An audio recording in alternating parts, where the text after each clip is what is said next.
Hey, what's up, everyone? Welcome to the Ninja Warrior podcast. Tonight, we are finally doing something we've been hyping up since, I don't know, the full 2 years now at this point? Somewhere around there. I personally wanted to do it for that long, but us actually doing it hasn't really been in the cards until just recently. Yup, today we're going to be talking about the first season of Team Ninja Warrior as kind of a, look back as of a current perspective as of 2025, but I'm not doing a good job explaining to someone else do it. Damn, John! The one time we give you Starship, you can't do it. Wow, dude. Wow. I can't even deal with this right now. I might just leave the podcast after this, actually. Bye. You don't even have objections? Yeah, we're good. It's just me and David at this point. Wow. I feel so heartbroken. Okay, yeah. So, today we are covering Team Ninja Warrior Season 1. And generally speaking, we kind of wanted to give some perspective with ANW 17 coming out. We wanted to give some perspective on the wasting in ANW and how it's evolved. I released that much shorter video analyzing the wasting in ANW from a Season 15 perspective. Before ANW 16 came out, before we really knew much about the season itself. We just knew it was filmed at the same time. So that video, that's a couple years old, and at the time, I was still thinking, we could cover Team Ninja as a way of, deep diving into more for the retrospecting. And now, as the time of recording this little intro section, we have recorded the entirety of that episode, except the intro, because the intro was recorded way back in late May, I think it was. Yeah, we totally expected to get this out in late May. It's fucking mid-July. That's so funny to me. It's not exactly mid-July, but, it's been a couple days into the month. The original beginning of that podcast episode was a pre-discussion on ANW 17, and that got me thinking, well, I want to talk about smaller topics on the podcast, but it's tough to make an entire episode on those smaller topics where we only can record so often. I thought, why don't we do, if for these smaller topics, we could do, an early preliminary discussion. A discussion that is somewhat related to the main topic of the episode, but still, is more freeform, and we can just talk for a good 10, maybe 15 minutes, as, a little bit of an intro, as a warm-up for our voices, that kind of thing, and just discuss a couple other things. This could be literally anything. It kind of just bounces off. So, during that video, we did a preliminary discussion about ANW 17, and I might upload it on its own. I don't really know. It's not really much of an episode. We kind of kept it very short, very minimal, but there is some interesting material there, so, I don't know, you guys might see it on its own as, a quick video, but it might be kind of pointless now because ANW 17, as of recording, has aired all its qualifiers recording, and next week is start airing the semis, so it's kind of pointless to upload that now because we are recording a new intro, now talking about the relevancy of this topic. So, for our preliminary discussion, why do you guys think we're talking about Team Ninja Warrior? Why, this season that filmed over 10 years ago at this point, and come next January will be a full 10 years old, airing-wise as well. Why are we talking about it? I think we'll start with you, Crystal, because you've been the person pushing for this since the very beginning. It sounds like a fucking interview, dude. Yeah, I'm a newscaster, yes! I have finally done it. I have fallen into Zoe Hall's role as the sideline reporter, interviewing people. Oh my god, what happened? Okay, so I've wanted to do Team Ninja as kind of a way to look back on racing as ANW as a whole. Like a full-on deep dive. And it might sound like a weird thing, but Team Ninja has kind of flown up into relevancy because of the Season 17 stuff, because of Seasons 15 and 16, because of all the wasting that has been thrown into the main show. It kind of just makes Team Ninja Warrior more relevant, relatively speaking, because it was the first attempt they did at this. And same with ANW Junior Seasons 1 and 2 as well, to a lesser extent. But even so, that was still a spin-off of Team Ninja by proxy. Yeah, I think that's an interesting thing to go off of. We do plan to cover, hopefully if we can get to it, cover all 3 seasons of Team Ninja. That includes Season 1 and 2, as well as Ninja vs. Ninja. And also College Madness as well as a separate season, because it exists, and there's awesome thing to talk about with that series as well. Yeah, I'm pretty excited to talk about College Madness. We'll go straight up talk about the first season Team Ninja today. But College Madness is an interesting little prospect as well, so I am very interested in talking about that with you guys, as it is a topic on ANW that's kind of, thrown off to the side. It's not really mentioned. Not helping things is Ninja Warrior Jr. coming out. Ninja Jr. allowed these, a lot of younger ninjas to be on the show. Well, College Madness, it had people as young as 18 competing on the show, which was a couple years less than the age limit at the time, would later become 1 year less. It was still the debut show for notable ninjas such as Matisse the Kidawati, who became a notable veteran in seasons 10 and 11. Kind of faded to obscurity during season 12 and 13, having a shocking fail in season 13. But people like that made their debut on College Madness, and as we've seen from the first 2 episodes alone, there was still so many people from College Madness that would eventually make their debut on the show. So it's not relevant. In fact, you can kind of argue that just as of recently, stuff like that is starting to become relevant.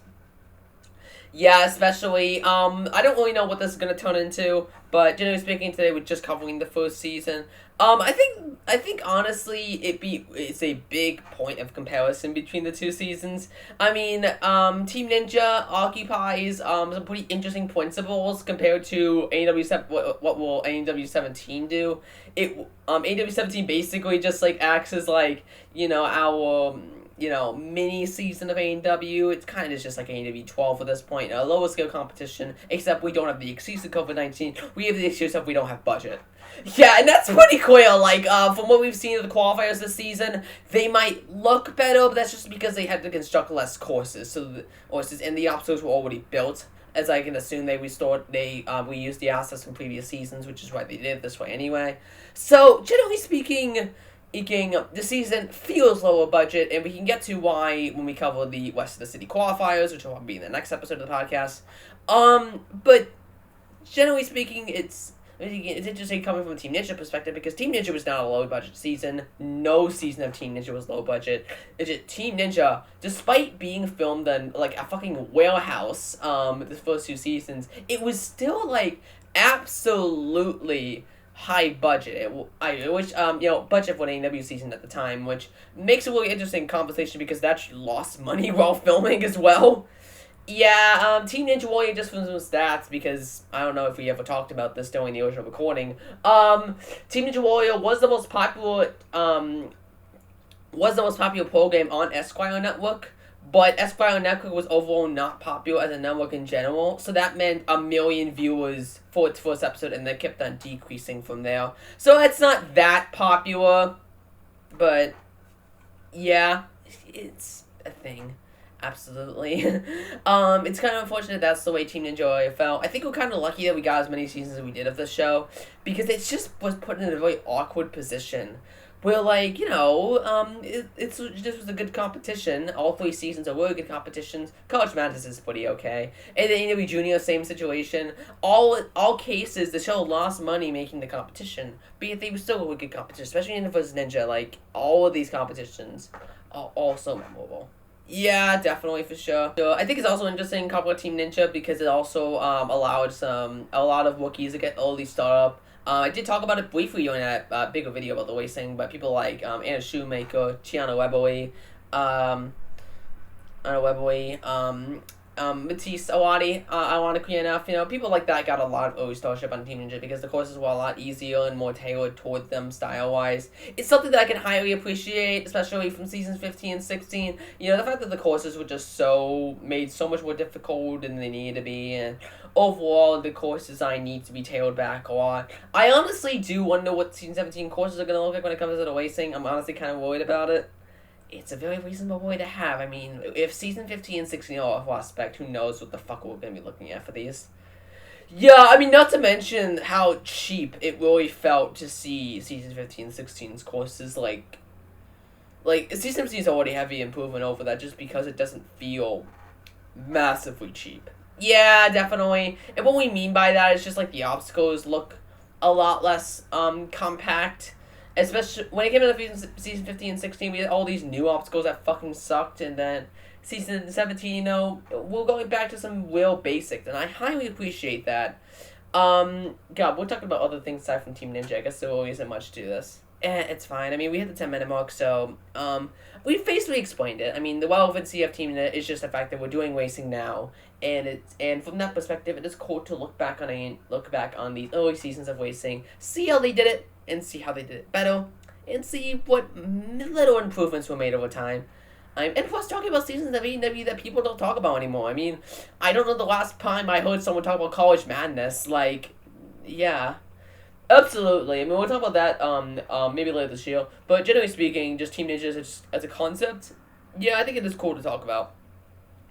Yeah, so with that, we're going to swap it over to the original recording to start talking about the first season of Team Ninja.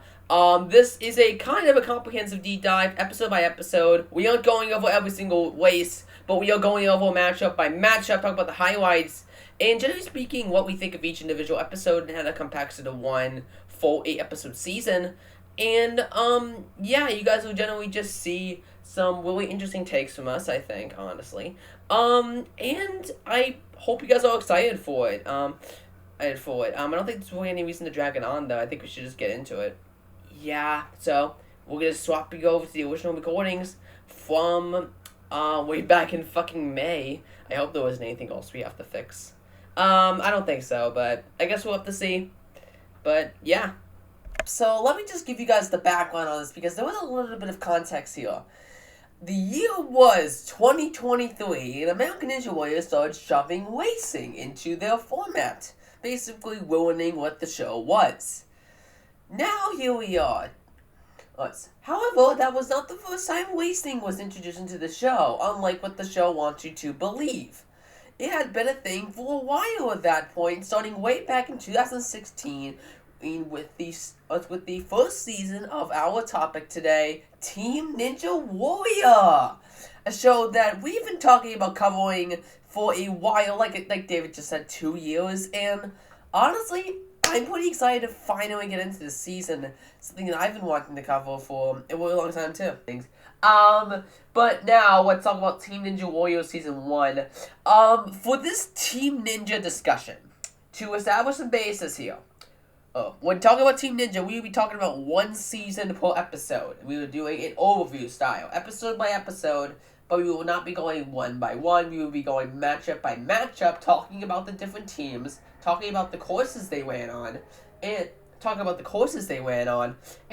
matchup itself and what was the most interesting, what highlights can we highlight, and what kind of analysis things can we add in relation to the present day.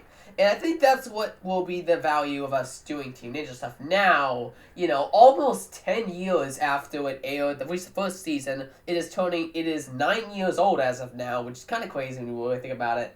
But it aired in January 2016. In fact, if you really want to go there, it was filmed in summer 2015. So it is also almost filmed 10 years ago, the first season of Team Ninja, which I guess also makes it kind of topical as well.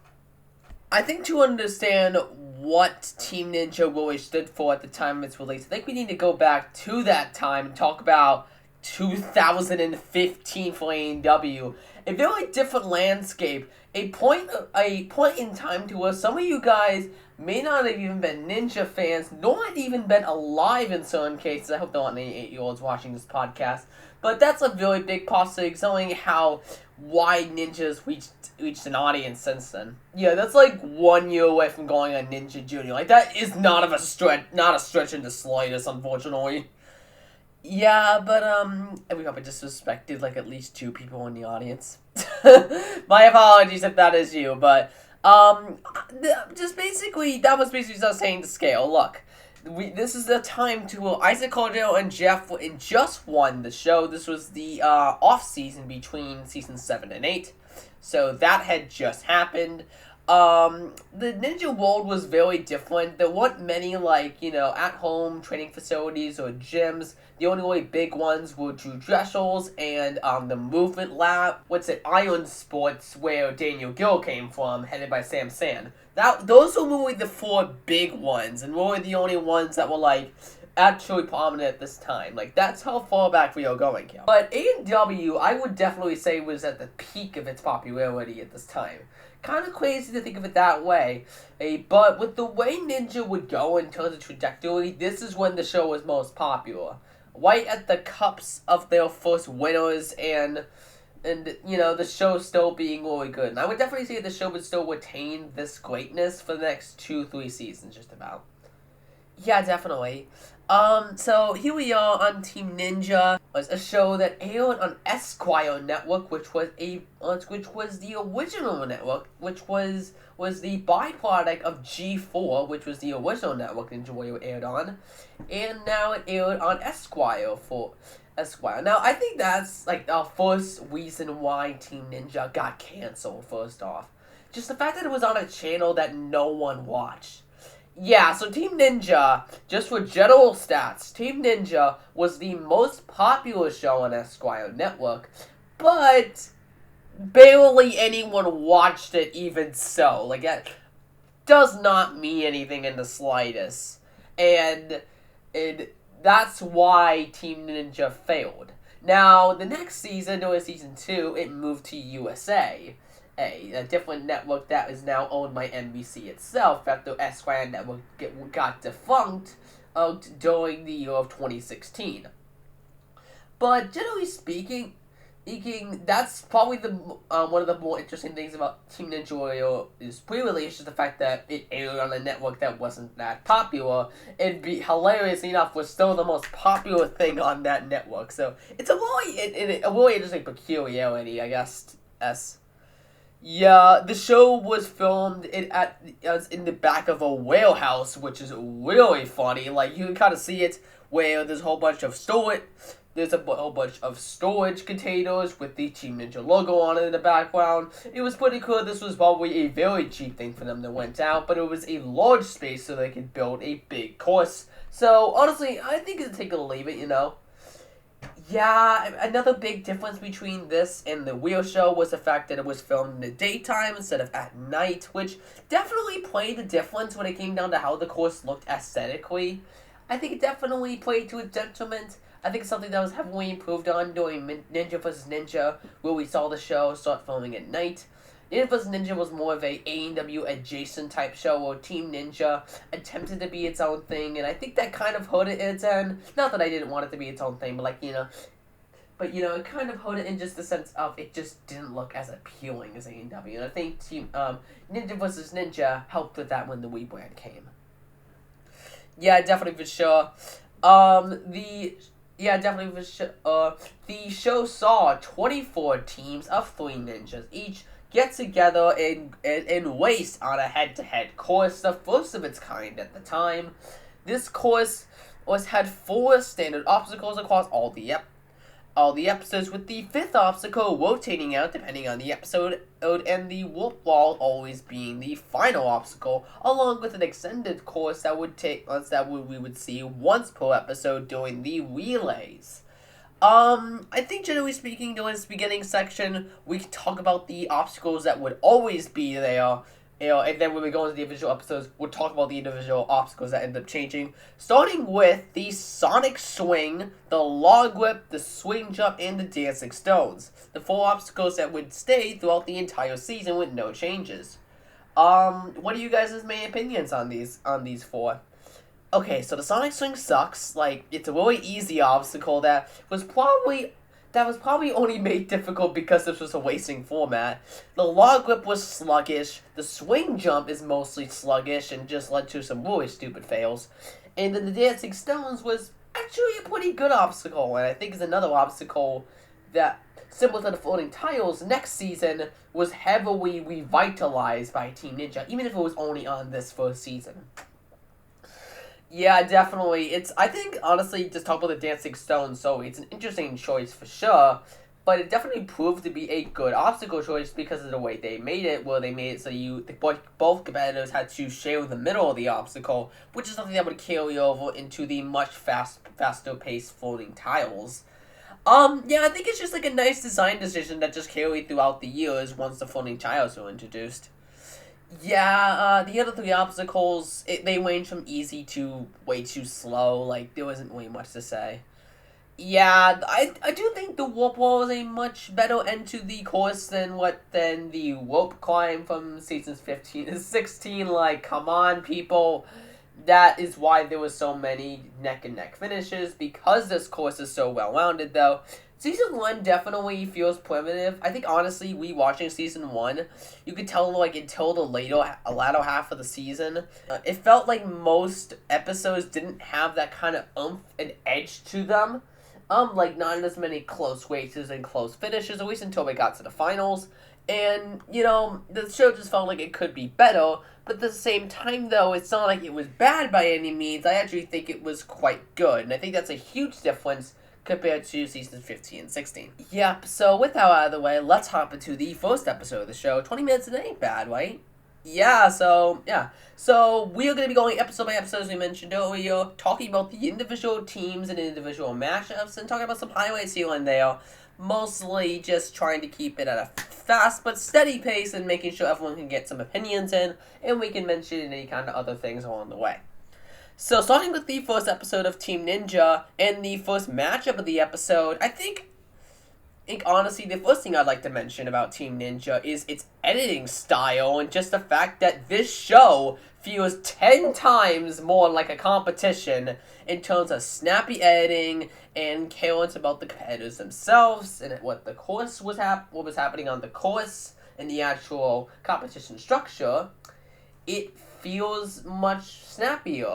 Team Ninja ran for half the time that the show ran at the time, occupying a 42-minute occupying a 1 hour time slot versus a 2 hour time slot. Unlike seasons 15 and 16, this actually did lead to a much snappier editing style, so that way we can show a total of 5 matchups, 4 full rounds, and then the team relay at the end. I think this greatly benefited the show just because it kept things moving, and I think honestly it makes Team Ninja Warrior a lot easier to sit through. We are skipping a lot less of Team Ninja because they spend less time lingering on individual ones and individual competitors. Like, an individual competitor might get a segment that's like 20 seconds long in Team Ninja. That's how insufficient a segment is to the overall race and run as a whole. And that's a big difference from ANW as of now. Yeah, like, even at the time where, we're talking about ANW 7 and 8 here, that was still very much not the case, where a segment would still be pretty long, especially during Season 6. Like, I would say Season 7 definitely cut that down, but Season 6 was definitely a very segment-heavy season. It was definitely the first season where they started to lean heavy into the emotional territory, and it really hurt the season in the long run. But here, it felt like a nice breath of fresh air timing-wise, and I think even watching these episodes now, especially with the show the way it is now, it is a real big breath of fresh air. Yeah, for sure. Snappier pacing definitely helps the show be more watchable. On the topic of the first episode, starting with the first 2 teams in the first matchup, we have Storm Team Milwaukee versus the Average JoJo's. Now, we can talk about Storm Team Milwaukee, as it is the first team to go on to appear in multiple seasons. However, it is a team that would go through multiple revisions, as it would appear in both seasons 1 and 2, with different rosters. Yeah, this is kind of a thing. Obviously, you can't always book the same ninjas for the same tournament. It is very rare that a team stayed exactly the same from seasons 1 to 3. There were only, I think, 2 teams that stayed exactly the same throughout the entirety of Team Ninja, throughout all 3 seasons up until 1. And even if a team stayed the same name-wise, the members of the team might change. An example being Storm Team Milwaukee. Now, we can talk about the Season 2 lineup, which is much more superior another time, But in terms of Season 1, this was, of course, captained by Joe Milwaukee, one of the top ninjas at this point, coming off Season 7, which was his 3rd Stage 3 appearance in a row. And by this point, Milwaukee was not, inconsistent or, leading towards the kind of wacky, kind of sloppy seasons he would have nowadays. This was still, the peak of his career. So, he was definitely going to be the carrier. And I think it is interesting to see him actually, carry this team, because I don't really think his teammates really did much this season. Yeah, no, he had Rob Moloski, of course. Moloski, competitor we've never talked about. This is Joe Moloski's cousin who had competed in season 6 and 7, where he made to Vegas in season 6 via a wild card, falling on the jumping spider, but then falling on the curtain slider during season 7 and never competing again. But he got to compete on Team Ninja with minor success, as he kind of just came out to be the team's muscle and heavy supporter for Joe. Yeah, I don't think there's really much more to say about it, though. Yeah, not really. Then we got Millie Beth Wong, a competitor who's actually kind of interesting, mostly just because she had a couple of seasons experience before this, actually doing pretty decently in season 6 of ANW, getting to the fifth obstacle in the qualifiers. However, the main thing I want to talk about here is the fact that Millie Beth Wong was also on Team TNT during season 2. Ooh, in addition to that, some significance is the fact that Team TNT faced Team Storm Team Moloski in the finals of season 2, meaning that she literally betrayed Storm Team Moloski. Yeah, kinda. When you really think about it, that's kind of what happened here. Not to mention the fact that, she fell during that season's final matchup, meaning allowing Storm Team Moloski to basically come away with the win. Yeah, it's kind of humorous just to talk about her in that kind of context. Yeah, she didn't really end up doing too much on Storm Team Moloski. She was kind of just, again, the women pick. She was not bad by any means, but just similar to Watt Moloski, just not much to say. The average JoJo's, in terms of competitors, is a little less interesting, but these are most definitely 3 ninjas we would not talk about in any other context. First up, we have JoJo Biden, a competitor who had minimal experience before this, competing on seasons 6 and 7, who he made to Vegas both times, getting so he was kind of a veteran here, but not really like the top dog. One interesting thing about JoJo Biden this season, he was kind of mentioned as a more speedier ninja, despite the fact that, from my research, he was actually one of the slower ninjas when it comes to the qualifiers in stage 1 that he has finished in the past, so that's an interesting choice for them, the choice of wording to use. Yeah, definitely for sure. Then we have Jimmy Bogle Jr. and Caitlin Suckwitz, 2 competitors who aren't we all that notable, nor did they have much experience before this. They kind of more are just like the filler picks. JoJo Biden's obviously kind of the carrier of the team here. We're not coming to the point where all 3 members of the team are big stars. We're just talking about some of the filler teams, and that's what the average JoJo's was. I do think the name kind of works for that kind of aspect, though, just them being, kind of random people and not being super popular athletes, so calling themselves average kind of works in that way. Yeah, definitely for sure. Moving on to the obstacles featured in this episode. The 5th obstacle was this time the pole grasper. What do you guys think of this one? I'm in a mix on this one. It's a little sluggish, I will say, but it definitely has the nice collision that Team Ninja is known for, kind of showcasing the aspect of how bodies can collide and bump each other. Yeah, the pole grasper was just a good showcase of that, just because of how big of an obstacle it was, and how, while yes, you could take a path to not intercept with your teammate, the fastest way was going up the middle, which would lead to an intersection with your teammate. Now, I would say that Season 2 has a lot more memorable collisions with this obstacle, but during this first episode, it definitely did cause a couple, some problems, as we'll see, but it kind of just felt like a kind of filler obstacle on this course in general. Now, the matchup itself. Starting with Rob Moloski and Jimmy Bogle, with Jimmy Bogle coming away with the win, Rob falling on the Dancing Stones. Then we had Millie Beth Wong versus Caitlin Suckwit, where Caitlin ended up winning. That's where Caitlin ended up falling on the pole grasper, and Millie Beth Wong got the win, though she did end up missing the warp wall, unfortunately, leading us to the final matchup, which I do think was the most memorable, mostly just because Moloski proved himself to be quite the fast ninja. He's definitely one of the more known for being speedy on this course, for sure. But he was able to score past JoJo Biden, although he was kind of close, admittedly enough, leading to a 3-1 team. A 3-1 winner to Storm Team Moloski.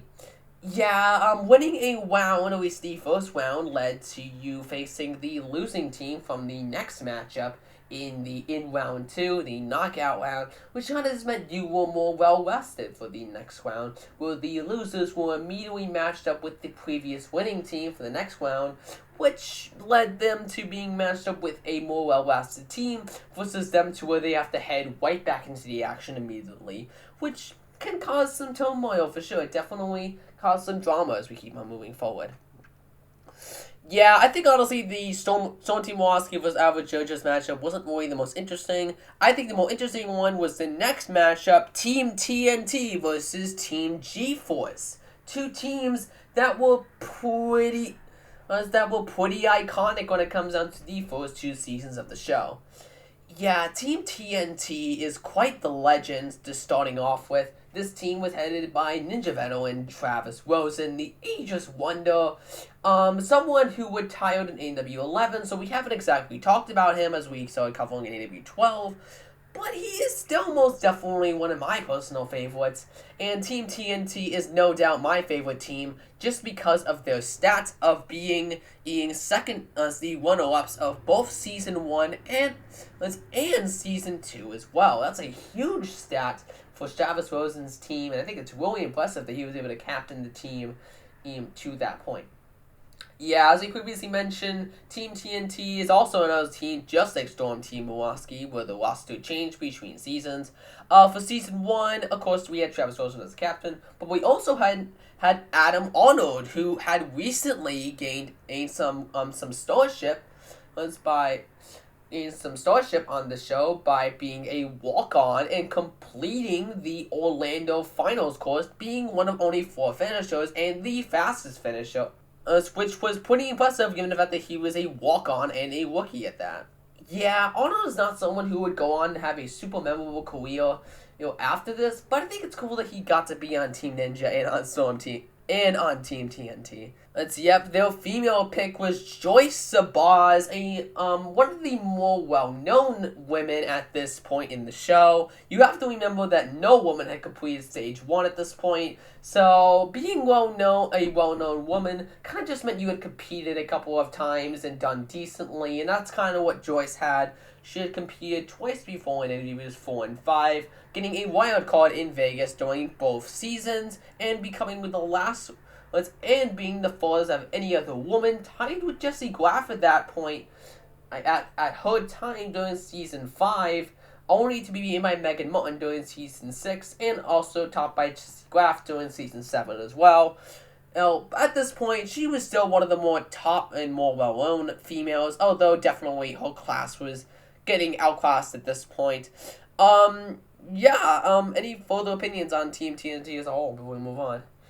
I think we've said our piece, and definitely speaking as we keep going, there will be more to talk about with them. Yeah, this leads us to Team G-Force, definitely a unique one indeed, this one captained by Jessie Graff. They were the only team headed by a female, this season, which is pretty cool, gives some distinction. Jessie Graff is, of course, a legend nowadays, but back then, she was just getting her start. She had competed twice before, but had a very impressive Season 7, not only being the top female qualifier going into Las Vegas, being the only woman to officially qualify for the finals that season, but also getting all the way to the Warp Wall on Stage 1, equaling Megan Martin's record from the previous season, and something that Megan Martin would end up tying this season as well. Coming off the cups of a very impressive Season 7, it's cool to see Jessie Graff head a team, as a woman. It definitely just shows how much more of a, self-starter she really was, at the forefront of the show, at the peak of her career, and the peak of its popularity, for sure. Yeah, it's pretty tight. Her teammates were Nicholas Coolidge, who at this point was also just getting off the cups of a somewhat impressive rookie season, him being the only finisher in the Venice finals that season. season, although going on the jumping spirals and not exactly being the most well-known. And then we had Travis Bueller, not a really well-known athlete, but still pretty decent, who had competed twice at that point. Not exactly the greatest record, but he did qualify for Vegas in Season 6. So, yeah, he was still, like, a decent competitor. Moving into the matchup itself, it wasn't really all... Matchup itself, the most interesting matchup was of course the ankle one between Travis Rosen and Nicholas Coolidge, which at this point Team TNT had lost its previous 2 races, and G-Force on the cups of a complete strikeout but then comes Travis Rosen to go against Nicholas Coolidge and clear the course with a pretty close finish, leading to a 2-2 tie, heading into a sudden death matchup, the first in this show's history. I think the fact that a sudden death matchup can happen is awesome, and something that Ninja vs. Ninja would end up losing because of its new format with pointing is sudden death. Yeah, it was a kind of race where anyone could really go. You know, the women could even go if you really wanted to. It wasn't exactly common, but it did happen a few times during Season 1. Yep, this matchup was Adam Arnold versus Travis Bueller, where Travis fell on the Dancing Stones and Adam passed him, leading to Team TNT winning the matchup. I think honestly, just seeing this matchup, it was pretty intense and closed out round 1 pretty decently, but I think round 2, the knockout round, was the more interesting one to watch, starting with the matchup between Storm Team Milwaukee and G-Force. Yeah, this is another matchup that had a sudden death. By the time of the 3rd round, we had Joe Milwaukee versus Nicholas Coolidge, this being what I would call the show's first buzzer beater, where Joe Milwaukee barely beat Coolidge up the wall. We have the sudden death matchup where Coolidge ended up actually falling at the pole grass for allowing Joe to pass him. Some generally surprising to say the least, but I think that constant back and forth definitely made the matchup more intense for sure. Yep, then we had Team TNT versus the Average JoJo's. This one was a complete sleeper. It was a complete strikeout for Team TNT. With the only real highlight being JoJo Biden's attempt to catch up to Travis Rosen during his matchup, but there was nothing there. This was a complete 4-0 sweep, as I previously said, leading to the relay showdown, Storm Team Milwaukee versus Team TNT, where we can start talking about some more interesting, about the extended course, what do you guys think about the extended course of Season 1? I don't know. I think it's really weird. I definitely think Seasons 2 and 3 were a much better improvement when it came out to the extended obstacles. But Season 1 was okay. We had the dueling salmon ladders, which was a face-to-face salmon ladder competition. And then the tilting ladders, and then the tower climb, which was a 20-foot spider climb, extending into a 15-foot rope climb. A really weird split, and definitely obstacles that felt kind of sluggish aside from the salmon ladder. But I think, honestly, this was the final leg of the competition. The people who would make it here were definitely the best of the best.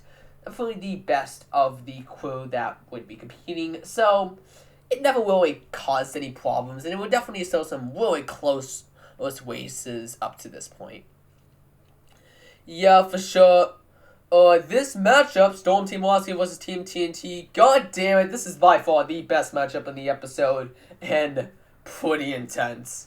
Yeah, I would highly recommend you guys watch this one. It is available on YouTube pretty easily. It's a really close matchup where both teams were neck and neck up till the final obstacle where Milwaukee and Travis were really neck and neck, but Travis ended up passing Milwaukee as they headed to the rope climb portion, as Travis is a much better rope climber than Milwaukee at this point, and it was one of his strengths as well, so he was just able to get to the top faster, putting Team TNT in the finals. Yeah. Yes, for sure. I think this made for an excellent finish to episode 1. If I don't think episode 1 is perfect by any means, it's still quite a memorable watch for sure. Yes, keeping the pace right along, let's move on to episode 2. Episode 2, where we had 4 more teams to talk about, starting with the Only with the ones in the first matchup, the Golden Hearts versus the NorCal Ninjas. Yep, the Golden Hearts was headed by Neil Crazy Quaver, one of the more, or I guess, wild athletes at this point. He hadn't exactly gained his starship as of this point in the show, only having 2 seasons under his belt and having his breakout year during Season 7. It was really during Season 8 that he started really popping out as, Crazy Quaver and whatnot. But at this point, he was still, trying to gain a name for himself. And I think during this season, he really started to gain some sort of starship because his team, the Golden Hearts, did pretty decently.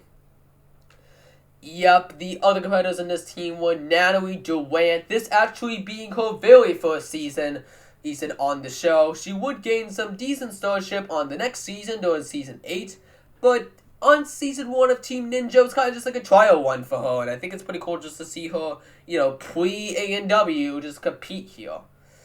Yep, and then we had, as the final competitor here, Grant McCartney, the Island Ninja, another competitor who had just started competing at this point, someone we would consider a modern star today, but had just started at this point.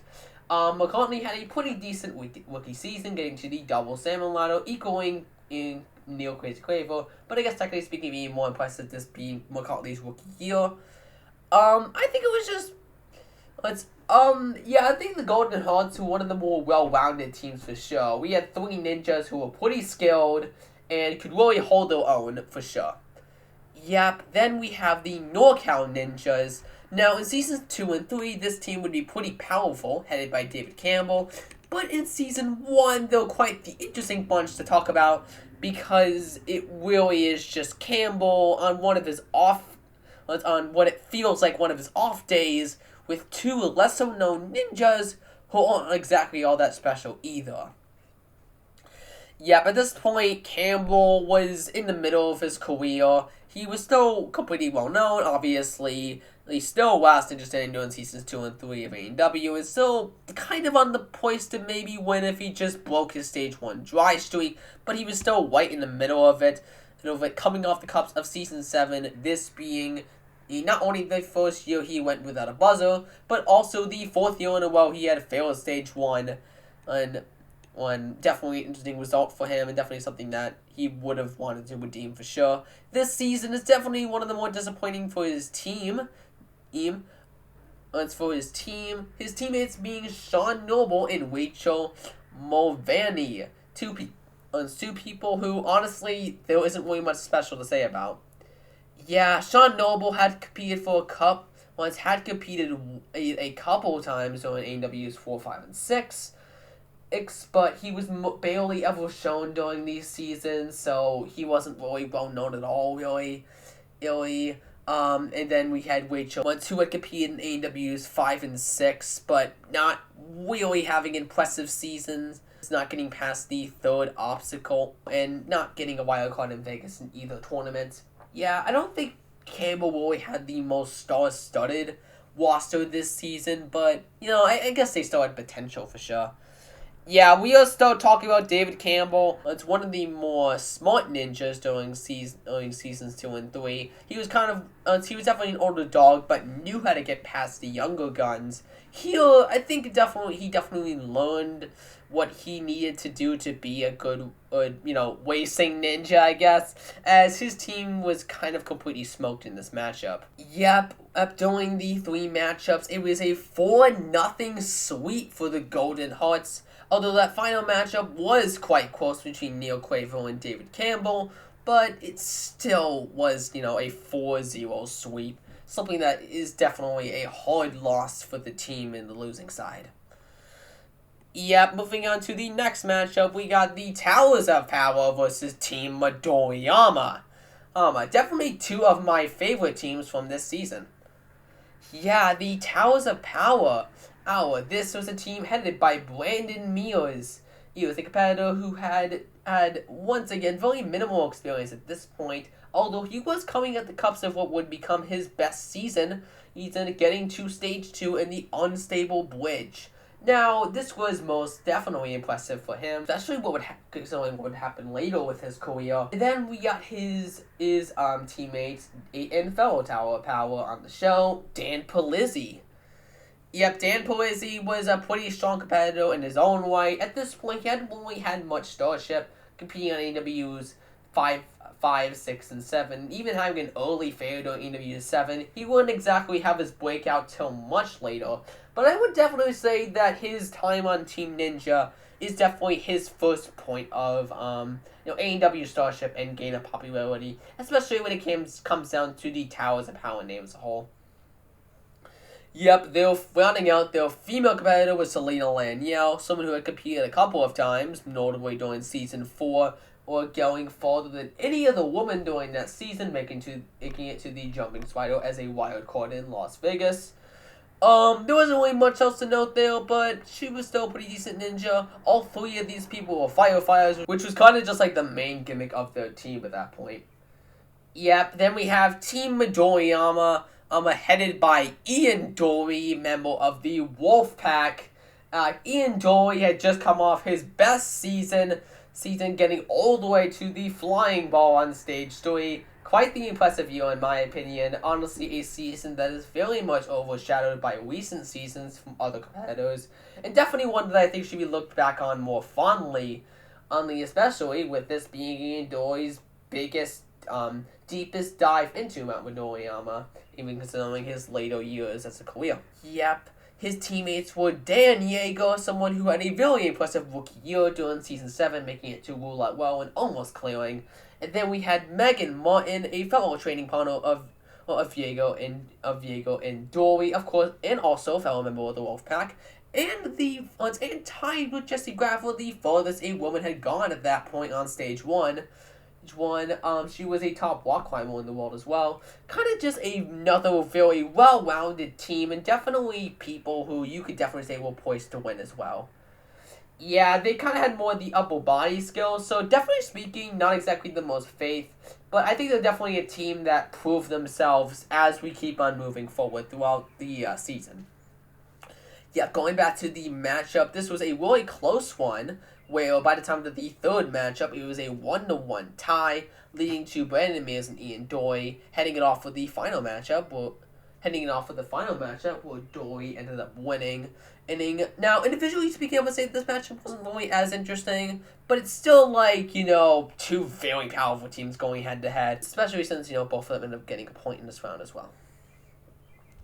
Yeah, moving on to the knockout round, we had the Golden Hearts versus the Towers of Power. This was a interesting matchup having a sudden death involved in it. In one of the more closer matchups, another buzzer beater, and one of the closest we saw this season, Dan Polizzi versus Grant McCartney. In order to save his team from getting eliminated, Polizzi put on one hell of a one against McCartney, beating him by 0.3 seconds, leading to a sudden death matchup where Dan Polizzi ended up pulling, it was Polizzi versus Quaver, and Polizzi ended up pulling ahead, and with Quaver having kind of a sloppy one, eventually going out on a Dancing Stones. Yeah, I think honestly this matchup was just really interesting and cool to see. I think it definitely got turned on its head once Polizzi entered the ranks and got his team right back into the fray. Yep, for sure. Then we got Team Midoriyama versus the NorCal Ninjas. Our Ninjas, a little bit of a better showing for the NorCal Ninjas, as they did have a window in this matchup with with Son Noble taking down Dan Yeager during the first matchup, but David Campbell would still end up losing to Ian Dory in the ankle one, leading to Team Midoriyama winning, leading to our team relay between Team Midoriyama and the Towers of Power. Yeah, so, just a note at this point, Selena Laniel had gotten injured during her previous race, leading to her being replaced by an alternate heel, and it definitely showed. She was replaced by Tracy Dinwiddie, a competitor who hadn't really had much experience at this point, and it kind of could show as she was definitely going very slowly. And this race was also pretty interesting too, as they had Dan Yeager won the first leg instead of Megan Martin, this being the first time to a woman land the middle leg of the course. I don't think there's really much interesting about it, but it's just something to note for sure. Yep, Yep, the Towers of Power definitely had a lot of territory to make up during this one, but due to Megan Moulton's mostly slow pace, they were able to catch it up. I think that's mostly just because of these teams being mostly equally matched. So it kind of just led to Brandon Muse being able to catch up at that point and being able to contest Ian Dory for the title of winner pretty closely. But still a very close matchup and still a fun relay too. Again, I think the relays are definitely an amazing way to end these episodes. And I think episode 2 was a huge improvement over the first episode as well. Yeah, I think we just saw some way more even matchups, and the teams went together really well too. Okay, so moving on to episode 3 of Team Ninja. First off, we have the modifications to the course from this round on adding the floating stairs adding the floating stairs in the 5th obstacle slot. What do you guys think? This was probably our least favorite of all the 5th obstacles, if I'm being real. Like, it's this in the flying shelf ride for me. Like, these two don't really feel like they fit all that well. Yeah, it's also notable this was the floating stairs' last appearance in ANW period, so yeah, bittersweet. I guess, yeah, to put it bluntly. I don't think it was a bad obstacle by any means. Especially for here, it works, but, like, it's just a little weird. I mean, I think the version we saw for the modified version for Ninja vs. Ninja, the hanging staircase, which I hope we do end up get the cover later down the line, was a lot bigger improvement for sure. Yeah, that obstacle, I think they did enough to modify it so that way it still felt chaotic. But here, this was very simple. I think honestly the principle for Team Ninja that is actually really interesting compared to the later seasons and later racing courses. Although I would say this would be kind of adapted for ANW Junior, is that it's not about having it's more about having two separate obstacles for competitors to race on, versus having a obstacle for ninjas to race on, where they could each be playing on the same playing field, like with the floating tires or the giant wind swing. Yeah, definitely. Going on to the first matchup for this episode and going into the teams, our first matchup was between Stratisfaction and Team Alpha. We have two very interesting teams to talk about here. Yeah, Stratisfaction was headed by Ryan Stratus, of course, was at this point basically at the height of his career, or at least what I would call the height of his career. So I guess this was not his best, coming off his best season being NW3, but this was still, like, by far Stratus's peak performance in career, coming off of 2 back-to-back Stage 2 appearances for Season 6 and 7. This was definitely Stratus's height. I guess I've been saying that 3 times, so wow. I guess I don't have good vocabulary at this point. I mean, if you want to call yourself out, there you go. We also got Mike Bernardo, a lesser-known veteran who recently had a big breakout year, going all the way to Stage 2 and Roulette World during Season 7. Yeah, Bernardo had competed for a couple seasons before that, but this was his first big breakout. And we also had Grace Jones, who would later become the wife of Brett Sims the next year. Yeah, but she hadn't really competed in anything ninja related at that point. No. This was Grace Jones' first ninja competition, but she still proved to be a pretty good asset to the team. Yeah, for, like, someone who hadn't competed ever, really, she did really well, and plus, I think, honestly, owns a namesake of just being the wife of Brett Sims. It kind of just works, even if this was, before they married. Yeah, moving on to Team Alpha. This was a team headed by Ninja veteran Brett Stephenson. Now, Stephenson was coming off some very interesting seasons. He, of course, was last interested in doing ANW4. He had 2 lackluster seasons for Seasons 5 and 6, but then had a somewhat comeback during Season 7, getting back to Stage 2, but unfortunately falling on the unstable bridge after having a very misexecuted Stage 2 run that year. Yeah, honestly, if I could just mention this really quick, it's Brett Stephenson's Season 7 is one of the most interesting comeback seasons I think we ever had on ANW. Like, probably something on the level of, like, James McGrath, where, like, yeah, it was still a comeback, but it feels like he could have done better in a way. Yeah, I mean, James McGrath is probably a lesser comparison because he did really well during Season 16, and yes, that is the season we're comparing this to, I guess. Wait, yeah, that was what I was going for. Yeah, but But Stephenson definitely planned to get far, though. I mean, he was definitely a top contender to win the season in general, and it was very much expected for him to go to stage 2, to go to stage 3. He also had the fast time on stage 1, so, like, that's a big thing for him. Him coming over to Team Ninja, he was known as a speed guy, so he definitely had not only the name recognition, but also the skills to do it. But yeah, at that point too, he also had the second fastest time on stage 1 period, like ever, which he had done during season 5. So yeah, it's not like he wasn't known for speed. Yeah, then we also got Evan Dahlwood, who was another ANW veteran at this point. However, at the tail end of his career, this being his last competition ever. Well, which, yeah, Dahlwood is definitely someone we've never talked about on the podcast, and there's definitely a big reason for that. Yeah, it's like, he's not even, like, notable anymore. Like, we know he competed on the show, but, like, he really didn't do much. Yeah, Darwin had a good seasons 2 and 4 on ANW, but didn't really have star-studded seasons aside from that. And season 7 being a pretty lackluster competition for him as well, as I recall. Yeah, then finally we have Casey Gonzalo. Not really a ninja I want to be spending too much time with, just because there's a lot. It's just because there's simultaneously a lot and not much there. But obviously she was a legend at this point. But she was coming off a very lackluster Season 7, falling into qualifiers, but getting a wildcard in Vegas to do a performance the previous year, however falling on the propeller bot unexpectedly. Even with, at the time, this was still a kind of a shock. Given the time, I think Council was expected to be a rising star, especially for the women, who would end up trailblazing alongside people like Jessie Graff, who would end up hitting their mark for Season 7, but Council ended up falling off the map after this, with 2 lackluster seasons following it. So, it depends how you look at it, in my opinion.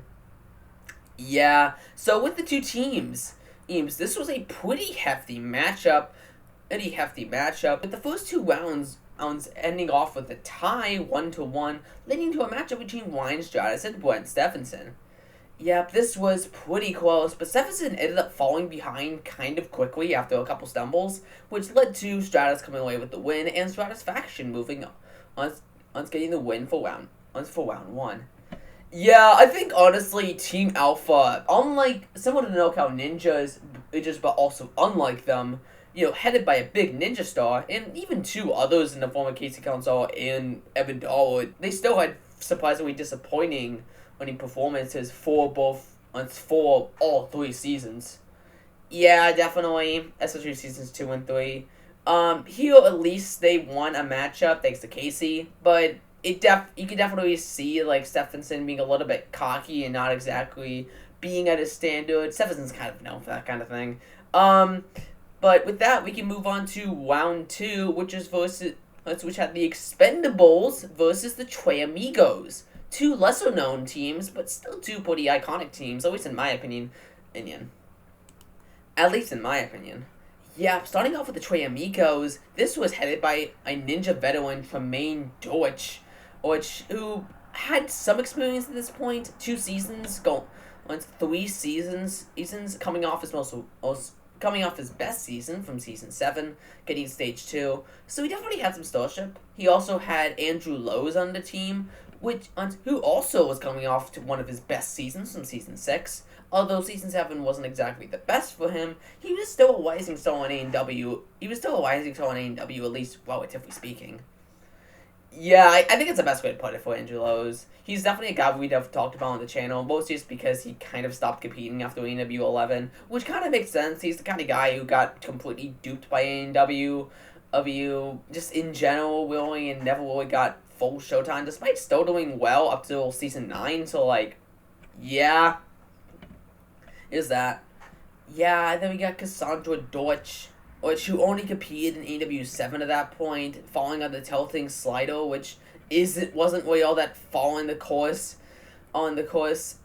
So, yeah, there wasn't really much to her at this point. She was kind of just there to fill out the team at that point. Yeah, then we have a more interesting thing to talk about, the Expendables, which is headed by Kevin Bull. Yeah, Kevin Bull was coming off his best season ever, definitely being a big sophomore sensation, getting all the way to stage 3 and the ultimate cliffhanger, and a very impressive year for him. And of course, coming off his season 6, which was also pretty impressive for a rookie season as well. Also on the team were two very interesting teammates. We had Alan Keneally, who was definitely considered the team's weakest link in my opinion, but he was still considered a big veteran and was able to pull off some pretty big wins and was still able to pull his own. It just definitely he felt like less able compared to the other two. Yeah, and that's because we had freaking Lucy Womberg on this team. Now, how Kevin Bull got a hold of her after such a hiatus is beyond me, but it's so awesome to see her in this competition. Yeah, for those not in the know, because I haven't really talked about Lucy outside of that History of Women video, which is a couple years old at this point, but maybe, I don't know. Anyway, so, yeah, Lucy was probably one of the first female trailblazers in ANW, competing in American Ninja Challenge way back in those days, getting to Sasuke. But she also competed in ANW 1 and 4, or getting to the 5th obstacle in both tournaments. Yeah, so coming into Team Ninja, she had 2 decent seasons, at least for a female. However, she hadn't competed since season 4, so that definitely was. We only had the experience in free running post ANW 4. Yeah, but this was still pretty well on the team, and definitely one of the more well known, and definitely one of the ones poised to win coming into the season as well. Yeah, now we can finally move on to the matchup. I think that tracked down a little long, honestly. Yeah, depends how you look at it. The matchup here was actually pretty intense. With Lucy Womberg making it all the way to the warp wall in her race, but not being able to make it up, which would definitely be built on later on. Kevin Bull would be able to beat E-Train George in the final matchup, leading to the Expendables winning. Yeah, moving on to round 2. We have Satisfaction going against the Tres Amigos. This definitely shows that the Tres Amigos were the definite underdogs, and not in a good way either. They lost a 4-0 streak to Ryan Stratus' team, and then we had the Expendables, which similar story here. Lost their first 2 races, but Stephenson was able to make a comeback and beat Kevin Bull in the Anchor 1 matchup, leading to a sudden death. Yeah, but unfortunately, he ended up losing the sudden death matchup with Kevin Bull able to come away with the win due to a fall on the Dancing Stones, which definitely was kind of sloppy if you ask me. Yeah, definitely. Moving on to the final relay showdown. This was probably my favorite relay of the season. Really? This one? Yeah, I don't know, it just stuck out to me because of the fact that the Expendable, it was so close, with the Satisfaction and Expendables being neck and neck all throughout, despite Stratus, and it really only being set off by Stratus' fail on the warp wall. Yeah, it definitely was an intense matchup. I'm not going to deny you that one. I'm just kind of surprised you'd call this your favorite. But I think it just was the most memorable. I mean, heck, these are 2 lesser-known teams going head-to-head. In addition to that, it was close. I mean, we never really saw a race like this ever again. It was nothing this close to where either team had a shot at winning. Either team had a shot at winning. Yeah, this also being the only point where Alan Keneally was able to show his values of the team really at all, really. Ended up out-winning Mike Bernardo and winning the race for the team. Yeah, so that's episode 3. I definitely think it's the weakest of the 3, but definitely is still a really good episode. Yeah, I think the highlight is definitely the relay for this one. There wasn't really much to note about it, but it's still, pretty decent. So, moving on from that, we got episode 4, which is okay, in my opinion. Damn, that's your expression right there? It's like an instant diverge right there. I don't know. I didn't like this one as much. Generally. There's definitely a reason for it, in my opinion. Like, yeah, I think it's kind of universal. I'd argue this was more on the quality of the others, but to each their own.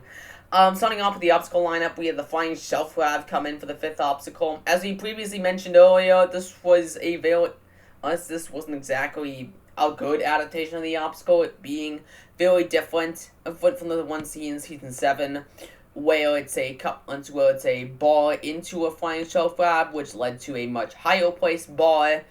It really didn't feel like the obstacle, and it remained like this for Season 2 as well. Yeah, the fact that it took till Ninja vs. Ninja for them to fix this is kind of crazy to me, personally. Yeah, it's like, you had your build, you had it there in the regular season, but then they're like, this makes more sense, even though it kind of doesn't. It does not feel like the same obstacle both times they used it. Yeah, it kind of just makes me feel like different people made the obstacles, but yet at the same time it was the same? I guess, it doesn't really make sense as a claim. That depends on how you look at it. Yeah, so moving on to the teams for this episode, we have the first matchup, the Sonic Boom versus Team Ronin. Yeah, starting off with Team Ronin, we have one of the most iconic teams throughout the entirety of Team Ninja and Ninja vs. Ninja, as this being one of the couple teams to stay mostly fully formed throughout all 3 seasons of the show. Yeah, during seasons 1 and 2, they had Flip Rodriguez, JJ Woods, and Tiana Webboy. All 3 ninjas who had very good season 7s. Although Tiana Webboy, this was her first season, so not really much notable. She'd get most of her starship on Team Ninja, though. Yeah, this team was very well-rounded and probably a personal favorite of mine. Even just considering the first season, this was an elite team. Yeah, and then a little on the lesser side for sure, we have Sonic Boom, headed by Ninja veteran Carson Voiles.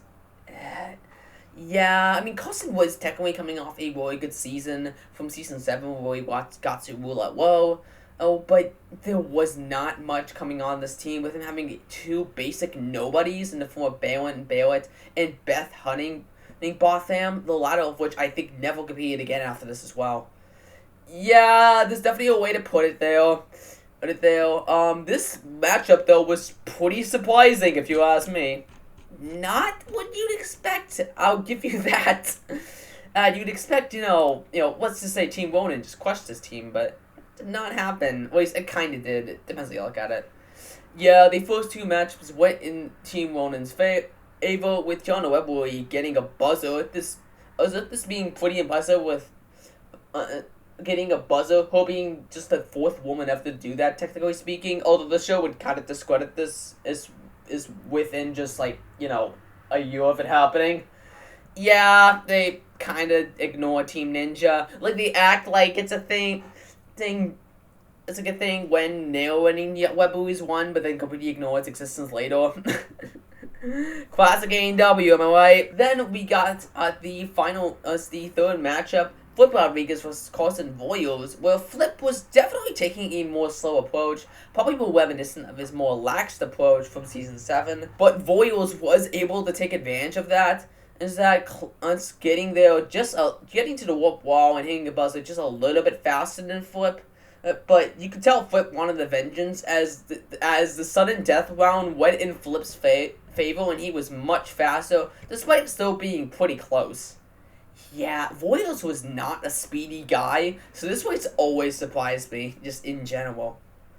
Yeah, if you want to put it that way, absolutely. After that, we had the matchup between Think Tank and the Wild Bunch, on 2 lesser-known teams, but still 2 pretty notable teams, in my opinion. Yeah, the Wild Bunch was headed by Ninja veteran Lance Pekus, who was coming off a breakout season in Season 7, where he made it all the way to Roulette Low, that being his best season ever, and still to this day tied for his best season.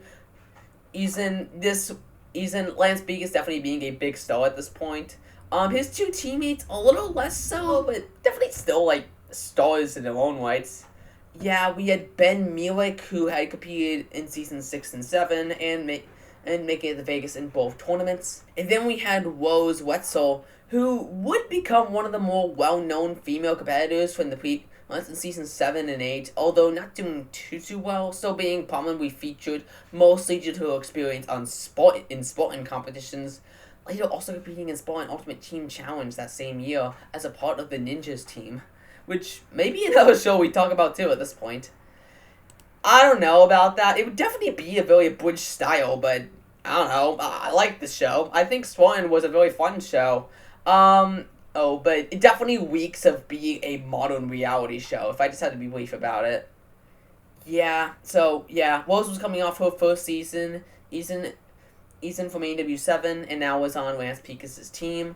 Lance definitely had a somewhat well-rounded roster, but you can definitely tell that they felt like the underdogs. Yeah, especially compared to the very experienced team Think Tank, where we had Noah Kaufman, of course, of the Wolfpack fame, as the captain of the team. Despite having a lackluster season 7, he still had 2 very good seasons in the past, and definitely was the favorite here.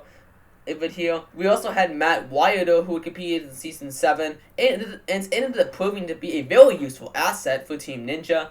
And then we had Isa Gletscha, who ended up competing in season 6 and was relatively good in that tournament, which led to them being a very well-rounded team for Team Ninja.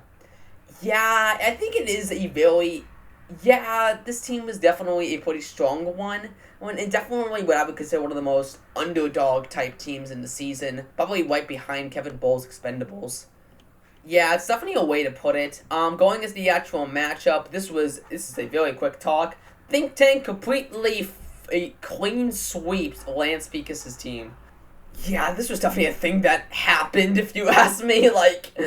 Always, perplexed me that this was a thing. It kind of came down to the fact that we had, as the Team Ninja was filmed at very dusty conditions in the hot sun for the most part, leading to a very difficult, I'd say much more difficult course than what was designed. But even then, this didn't feel right coming from Lance Picas even at the time. Yeah. In round 2, things weren't really much better, with Lance Picas getting sweeped out again by Team Ronin, and then we had a little bit of a closer matchup where we had Think Tank win the first 2 matchups between us against Sonic Boom, but Carson Voiles was able to make a sudden death happen. However, he ended up failing against Matt Wilder after falling on the flying shelf grab. Yeah, Matt Wilder definitely became one of the most clutch competitors on the Team Ninja as a whole. Him having just honestly many clutch saves. To put it bluntly, I guess I really didn't elaborate that well, but he was definitely shown to be a really good, backup ace up the sleeves. Yeah, definitely a good way of putting it. This led to the final matchup the Team Relay versus Team Ronin versus Think Tank. This one being probably the least memorable of all of them, at least in my opinion. This was still a good matchup and a good finale to the episode, but definitely still felt like the least close, with Noah Kaufman being mostly behind, although showing off some impressive movement. But you can definitely tell that Team Ronin had the more fortifiable team as a whole. Yeah, I think this is a good point to mention Team Ronin's kind of unity. It's very different from every other team, even teams like Team TNT and Party Time and Real Life Beast. This was the gold standard team to emulate when it came down to teamwork. Even going into Season 3 where the roster would change a little bit, yeah, this was the top team altogether, and the team to emulate going forward. This was the model team. I think the only team that would say was a similar model were the Lab Rats.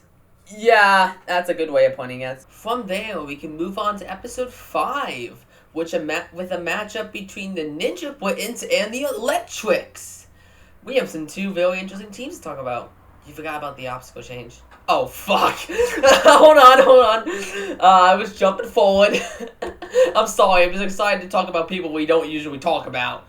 The obstacle change for this episode was the Doorknob Arch. Oh god, this one sucked. Yeah, I was waiting for you to say that one. The Doorknob Arch is just an obstacle that felt so sluggish compared to everything else in Team Ninja Season 1. Yeah, it kind of gives the idea that they didn't really know what they were doing when designing this course. Still better than, like, 90% of obstacles in Seasons 15 and 16, but, like, you know, Jeff Britton is really the only person who can make this go fast. Also, Jeff Britton's in this episode. Let's talk about the Ninja Brittons, I guess, since I'm talking about Jeff Britton. Yeah, Jeff Britton is not a speed guy, but he and his team were here, and it was an interesting one, to say the least. Yeah, Jeff Britton and Captain Ninja Brittons in this episode. Of course, coming off his amazing season, of course, winning the show, coming off a total victory.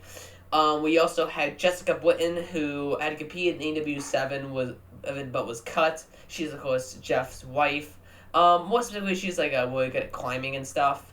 And then we had Dustin McKinney, who was a talkabout of ANW 7 as well, making all the way to stage 1.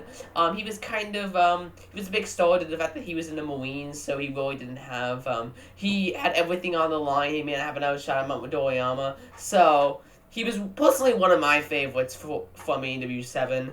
He was pretty prominent in the military episodes in that, was from that show, from that season as well.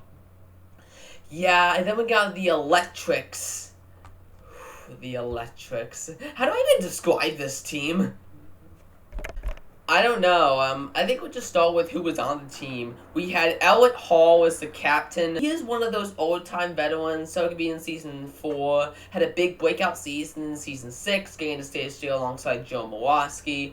So there was definitely some, he definitely did have some star power. He was also known for his speed, getting the fastest time on stage 1 during Seasons 5 and 6, so yeah, he definitely had speed under his belt.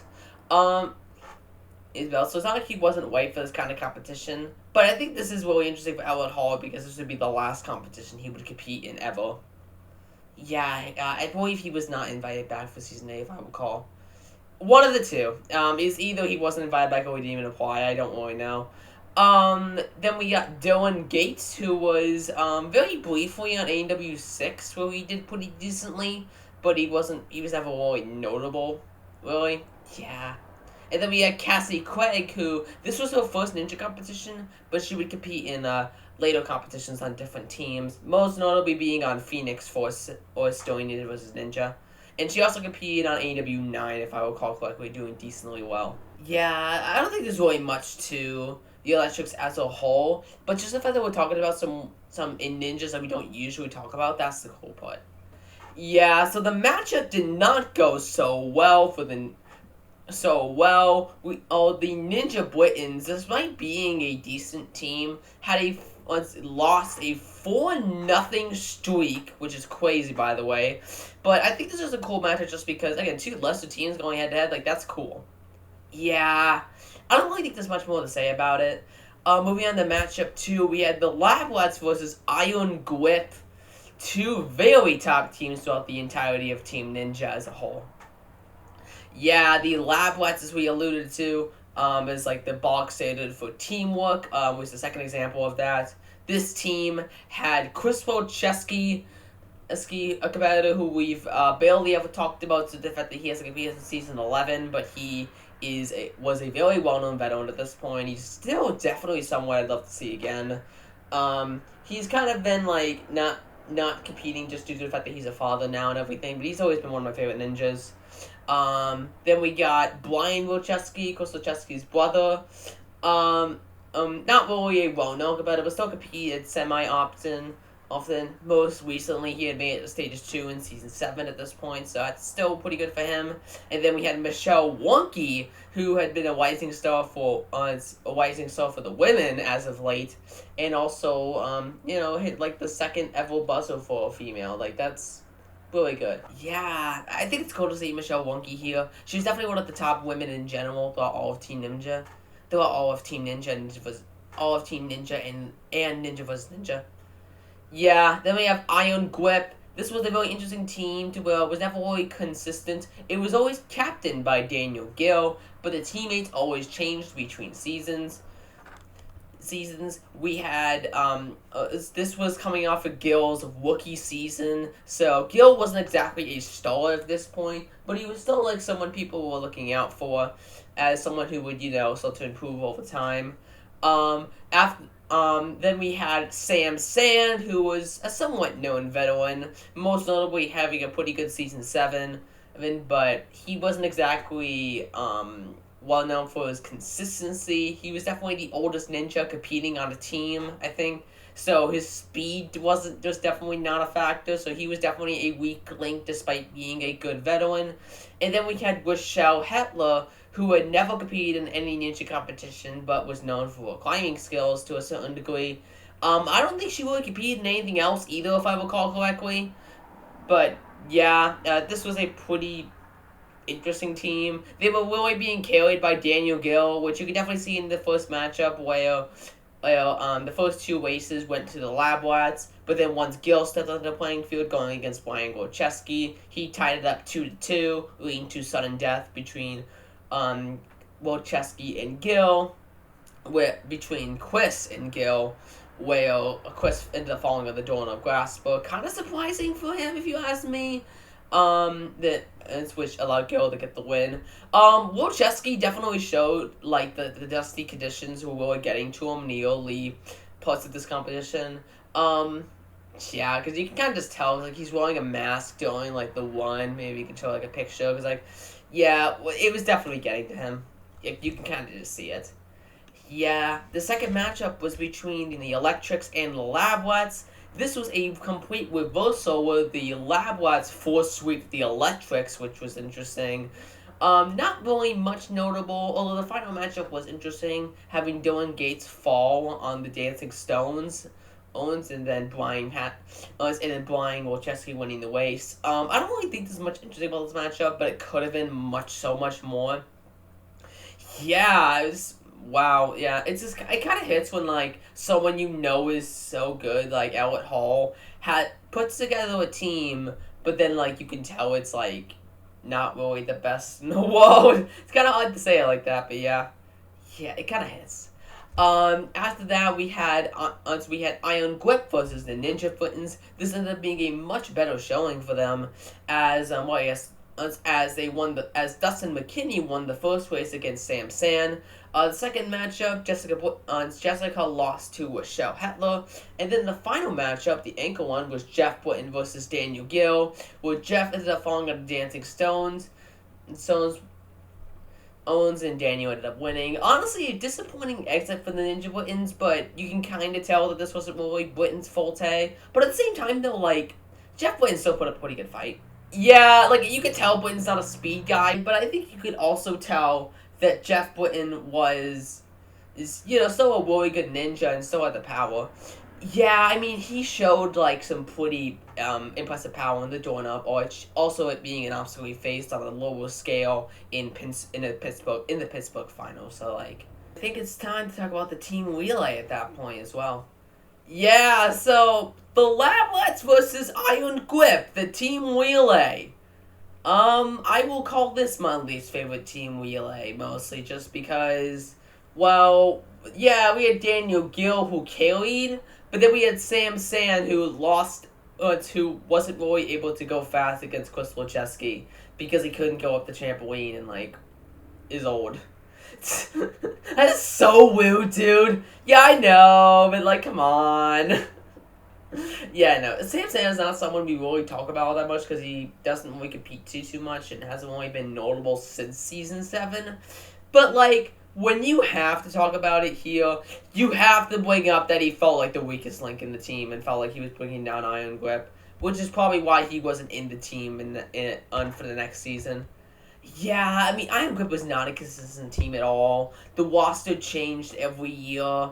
Daniel Gill was the only consistent member. He recruited new people every year.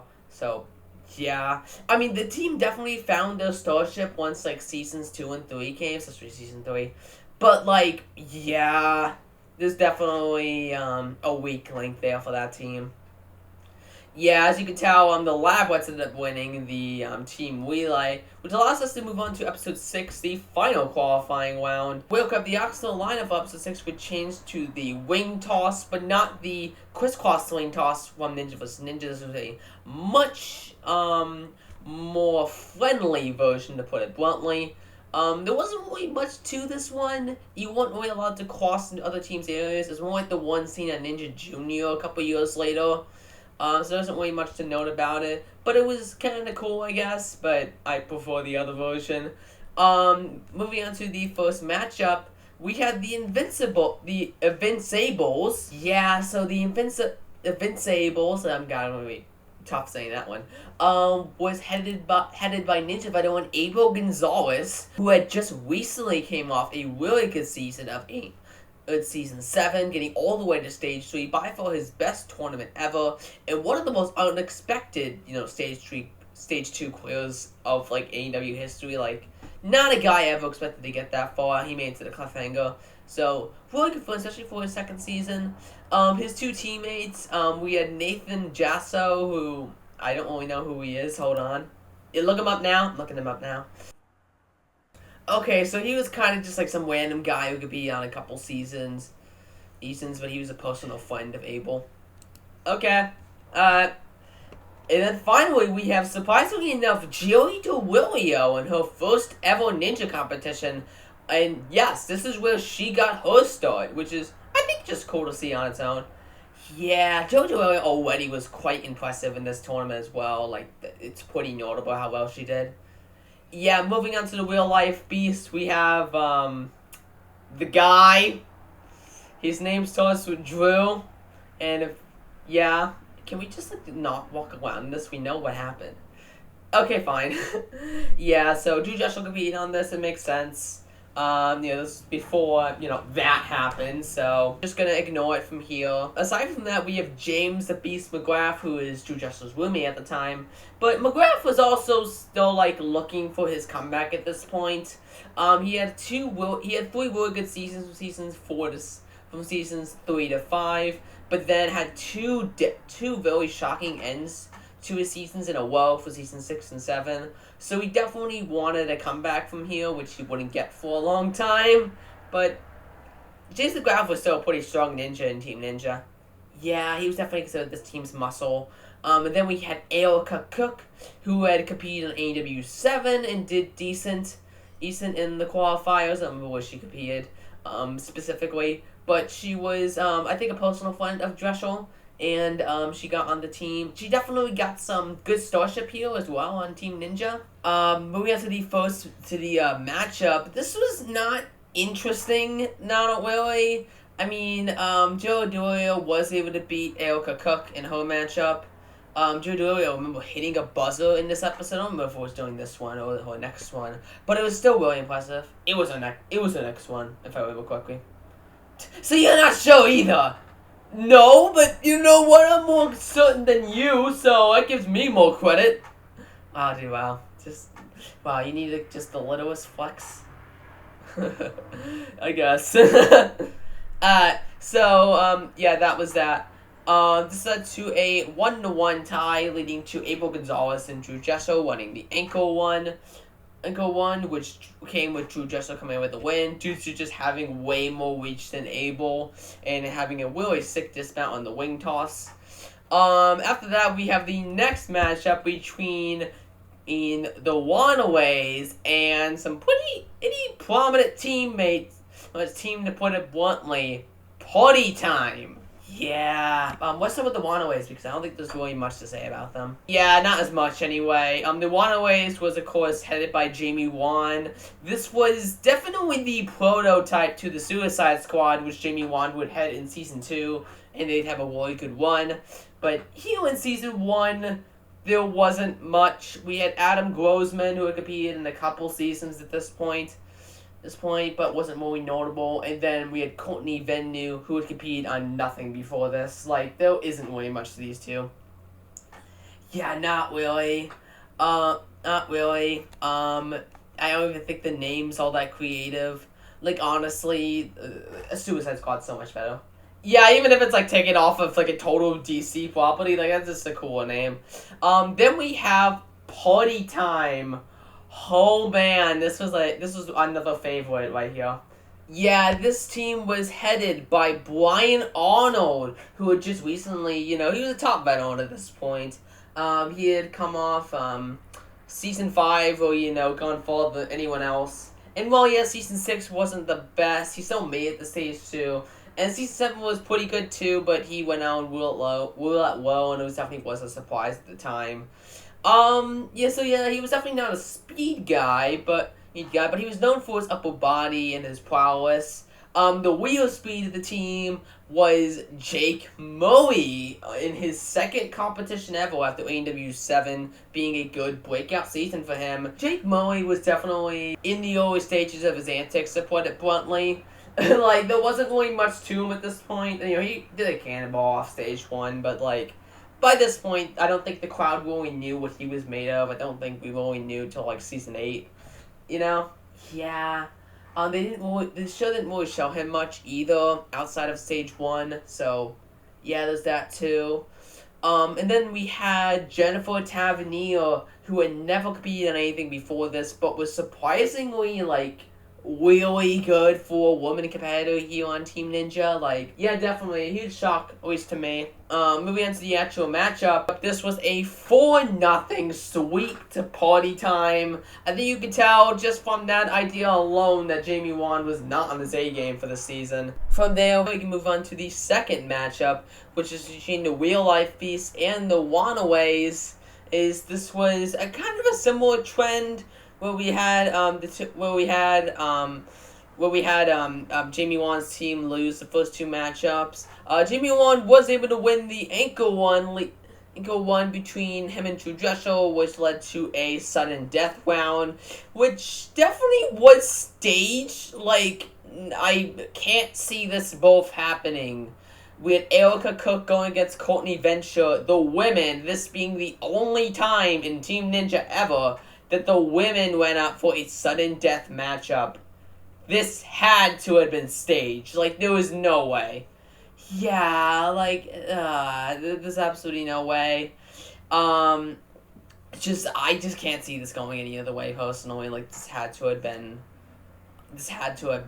staged. Like, in some way, shape, or form, this had to have been staged. It's fine. This was a good race. Like, both got to the warp wall, and Erica Cook made it up. Both made it up. This was really close. Definitely the closest. Probably, like, the only women buzzer beater for a while. And definitely for season 1 as well. Like, this was still a really good race, but it was definitely staged. Like, if it wasn't, then someone correct me. But, like, it definitely feels that way. Yeah, from there, the Real Life Beast ended up winning the round. We have the second matchup of round 2. We had a matchup of round 2. It ended with a 1-1 tie. In the final matchup between Brian Arnold and Abel Gonzalez, who Brian Arnold ended up winning, leading to Party Time moving on to the Relay Showdown against the Real Life Beast. This is one of the more unfortunate happenings where Erica Cook fell at the wall grip very early, which led to the Real Life Beast having to make up time, and an insane save by Drew Jessel. Like, that was crazy, first off. But, like, that attempt at a comeback, there was no way. Yeah, Jessel had definitely made an attempt to make up some time. It definitely showed his speed, but, it just wasn't enough. Which kind of sucks when you really think about it. Yeah, if Erica Cook didn't fall, this would have been a much closer race. Absolutely, like, these were 2 very strong teams aside from that. Yeah, so moving on to episode 7. This, of course, starts off the finals after 6 qualifiers. Seems like a lot. I definitely think it would be tough to wait for this. We're airing week to week, but every episode was at least somewhat engaging, so I think it was fine. Well, if you're saying it that way, you can just compare it to, like, a recent seasons of ANW where we have to wait, like, 8 individual episodes just to see the semis. Like, the build-up gets a little much sometimes, don't you think? Oh, it definitely is, like, that way. Like, it's kind of maybe half the reason why ANW doesn't get many views nowadays, just because the build-up isn't worth it. And they take so long to fucking get there. Yeah, I think that's definitely a way of putting it. But anyway, going into episode 7, the big thing to note here is the wild cards, where we had Stratus Faction and Storm Team Milwaukee getting wild carded into the finals due to how close I assume how close the relay matches were, but of course there wasn't exactly anything concrete. On Quake, we were kind of just told they were wild cards. I think these are fine though. Yeah, there's no reason to criticize. I mean, these are two very strong teams on their own, so I don't know why you'd criticize it. It does lead to the first matchup, which was something and a half. That's a whip. Yeah, absolutely. I mean, we had Team Ronin versus Team TNT, so this would have been a tight matchup. But I think this is definitely when you can start to see how Travis Rosen really carried Team TNT. Like, in a real way. Hey, the first two matchups were Out of Honor and Choice Bars went up against JJ Woods and Shiana Weberly. Both ended with Team Ronin claiming the win, and both of us and Team TNT members falling on the Dancing Stars and the Spin Cycle respectively, which led to a 2-0 for Travis Rosen go up against Flip with. And this is probably one of those memorable matchups in the season, and probably more proof of like why the team music courses were so good even back then. Yeah, the fact that a race like this was able to be produced where Flip was way back on the spin cycle and Travis was running up the wall, but then he just sped up and, barely beat Travis there, like, that's gotta be one of the most legendary moments in the entirety of Team Ninja. And ANW racing as a whole, like, yeah, I think this is kind of why it's more worth discussing, because, like, something like this, a comeback like this, is something we never saw in seasons 15 and 16. Oh, fuck yeah, and I doubt we're gonna see it on season 17 either. Yeah, it's either you're dead on with the person, or you're way the fuck back and don't have a shot at all. Like, it's not like this to where there was definitely a shot, and, Flip was able to speed on down. This is also during Flip's younger days, too, so, like, he was more known for speed at this time. But even so, it's just... Yeah, it definitely brings up, like, some really interesting comparison. Yeah, Team Ronin got the win a 4-0 sweep, so it was interesting. Another thing in the totally other direction, we had Stratus Faction versus Team Midoriyama. This would have been a personal favorite if it was really all that close, because these are also two strong teams. Midoriyama being obviously a personal favorite of mine, but unfortunately it was another 4-0 sweep where Team Midoriyama won every matchup, and there really isn't much to report on. Yeah, it kind of hits when, like, you have nothing to say about an entire matchup, but that's all there is here. Yeah, so moving on to the knockout round. This was a little bit more interesting. Team Ronin versus Team Stratus Faction. This one was a lot more close. Well, yes, we did have a 2-0 deficit going to the final matchup. JJ Woods versus Ryan Stratus actually ended up being pretty pivotal, with JJ falling on the Dancing Stones and Ryan hitting a buzzard, which led to a final sudden death matchup between Team Ronin and Stratus Faction. Yeah, this was even more shocking. Wyatt Stratus beat Flip in this one, and wow, this one always hit me hard. Yeah, not expected at all, really. But yeah, Stratus was able to beat Flip in this final matchup, and then we also have in round 2 Team Midoriyama versus Team TNT. This felt very pivotal. Like, episode wise, this felt very pivotal. I mean, very pivotal. Probably two teams that you consider underdogs, especially since Team TNT are coming off the cups of getting swept earlier. Like, this was a make or break moment, and the first two matchups ended with a 1-1 tie, which you'd think that this would. And this led to a pretty intense showdown between Ian Doyle and Travis Rosen. Yeah, Travis ended up winning just barely, but Doyle put up a pretty good fight. It was really close. And I think it's another one of those more memorable matches from Team Ninja Warrior. Yeah, now moving on to the Team Relay between Stratus Faction and Team TNT. Another pretty memorable one, but not the most memorable. It's another situation where Stratus Faction, they got a redemption here, but Ryan Stratus unfortunately fell on the Dancing Stones, meaning that Mike Bernardo had to make another penalty save, which unfortunately wasn't able to be accomplished, as Team TNT was able to blaze past them because they were kind of perfect. Yeah, it happens, but it definitely was noticeable for sure. Yeah, it's those kinds of fails are very unfortunate. There really isn't much to go on about. It's just unfortunate. That's the best way to describe it. Yeah, I guess now we can move on to the final episode, the finals. I think honestly, this is when things start coming to a head. We have we have one of my favorite matchups in the entirety of Teen Warrior Season 1, Party Time versus the Expendables. Like, probably one of the most underrated matchups. Yeah, I mean, if you look at it, basically, it's not that special, but the big one is the ankle one, for sure. The first two matchups ended with a 2-0 deficit towards the Expendables, where Party Time had the lead, but the ankle one, that being between Brian Arnold and Kevin Ball, this was one of the closer matchups in Team Warrior Season 1, with Kevin Ball beating Arnold by .07 seconds. Like, wow. The first time I saw the finale in a rewatch with you guys, that got me, right here. Yeah, it was not a result we remembered, so it was just, a big surprise. It was, I think it goes back to prove that, Kevin Ball was not an underdog. He was known for speed at the time, and,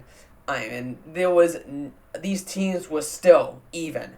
Yeah, so the Sun and Death matchup that this led to was the same matchup between Brian Arnold and Kevin Ball, except Brian ended up winning this time around, pushing Party Time to be the winners of the seeding round.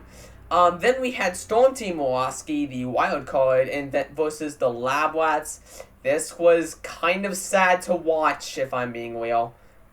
Yeah, this was a thing that happened. A 4-0 sweep for Storm Team Milwaukee. With the final matchup, Joe Milwaukee and Brian Roseski, you think this would have been a big comeback. But unfortunately, Joe fell in Spin Cycle, which, I don't know, it got me. Yeah, you kind of see some of the cracks here that form. In the finals, there's so much pressure, and then that can happen. Yeah, it's not expected of Joe at all. Now we have the knockout round. Of course, this is the part that actually matters. I think you can start to kind of see the flaw of the seeding round a little bit here. I mean, I don't hate it, but yeah. I think if we want to make a comment about it, it's not warranted here, but it is warranted in something like ANW Junior. There isn't fault to it, but something like here, this is the big leads. Yeah. Yeah, they even kept it for Season 2, and College Madness I get, but here and then Season 2, it's something. Yeah, I mean, we didn't even complain about it earlier, so I guess it wasn't that bad. I think it's unnoticeable, but when you have nothing to say about some of the matchups, it kind of makes sense. So anyway, after that, we have Party Time versus Storm Team Milwaukee. It was something... this was, kind of wild. Wild,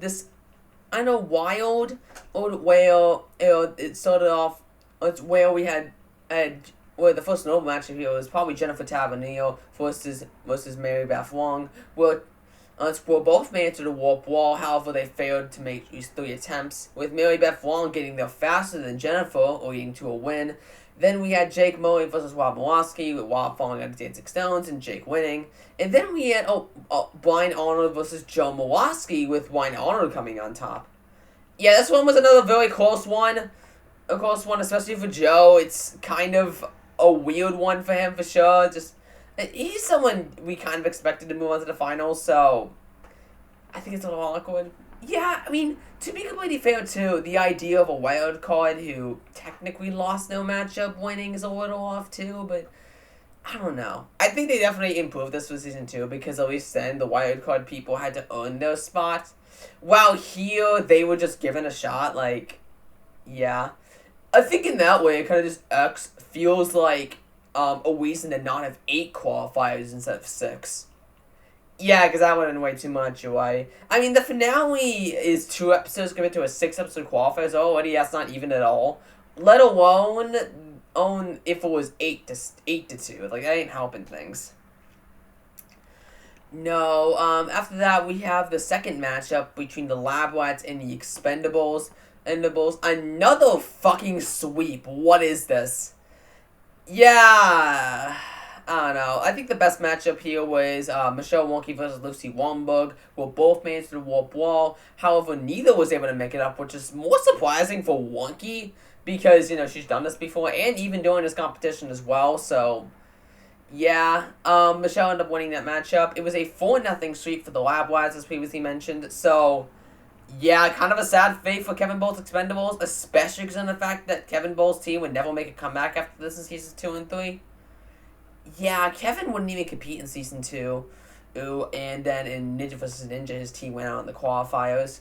The team technically made a comeback in season 2, but Alan Keneally took the lead. Eden became the team captain, which we'll definitely discuss in the season 2 video for obvious reasons. But, like, it just feels like a very unfortunate end for the team. Yeah, this leads to a showdown between Party Time and the Lab Lads. Jesus Christ, like, God, what happened here?